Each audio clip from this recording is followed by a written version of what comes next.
حافظہ کمزور ہونے کی وجہ کیا ہے؟ حافظہ 11 چیزوں سے کمزور ہوتا ہے، یہ بات یاد رکھیں۔ پہلا یہ ہے کہ مسجد میں تھوکنا حافظہ کمزور ہوتا ہے۔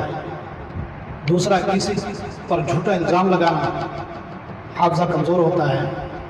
تیسرا، صاف پانی کا جہاں کھڑا ہو وہاں پر پیشاب کرنا حافظہ کمزور ہوتا ہے۔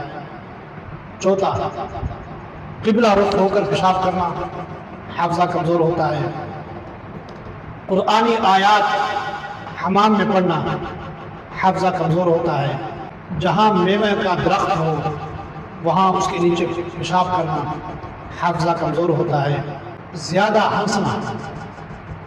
زیادہ ہنسنا، زیادہ سونا، اس سے حافظہ کمزور ہوتا ہے۔ نظروں کی حفاظت نہ کرنا حافظہ کمزور ہوتا ہے، اور علماء کی بے ادبی کرنا اس سے حافظہ کمزور ہوتا ہے۔ بسم اللہ کے بغیر کھانا کھانا اس سے حافظہ کمزور ہوتا ہے۔ جو چیزیں میں نے بتائی، حرام کھانا، حرام چیز کھاؤ گے اس سے حافظہ آپ کا کمزور ہوگا۔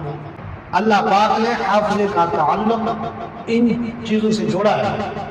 ناجائز چیزیں استعمال کریں گے، ناجائز کام کریں گے، اللہ پاک اس کے حافظے پر اثر ڈال دیتا ہے، حافظہ اس کا کمزور کر دیتا ہے، اس کو کچھ یاد ہی نہیں ہوتا۔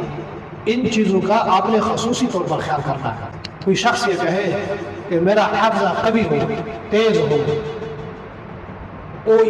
وہ شخص ان چیزوں کا خیال کرے، ان چیزوں سے پرہیز کرے، ان کا حافظہ تیز ہو جائے گا، قوی ہو جائے گا، مضبوط ہو جائے گا، ہر چیز یاد رہے گی۔ جو چیز ایک دفعہ پڑھو گے، ایک دفعہ اس کو دیکھو گے، آپ کو یاد ہو جائے گا، آپ ذہن نشین ہو جائیں گے۔ تو اللہ پاک ہم سب کو عمل کرنے کی توفیق عطا فرمائے۔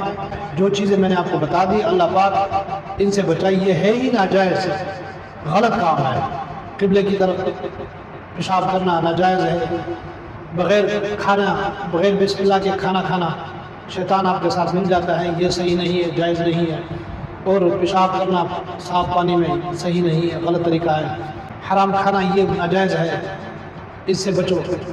اور زیادہ ہنسنا، حضور پاک صلی اللہ علیہ وآلہ وسلم نے ویسے ہی منع کیا ہے کہ زیادہ ہنسنے سے دل مردہ ہو جاتا ہے، زیادہ ہنسنا نہیں چاہیے، زیادہ سونا نہیں چاہیے، اس سے حافظہ کمزور ہوتا ہے۔ ان چیزوں سے بچنا چاہیے۔ اللہ پاک عمل کرنے کی توفیق عطا فرمائے۔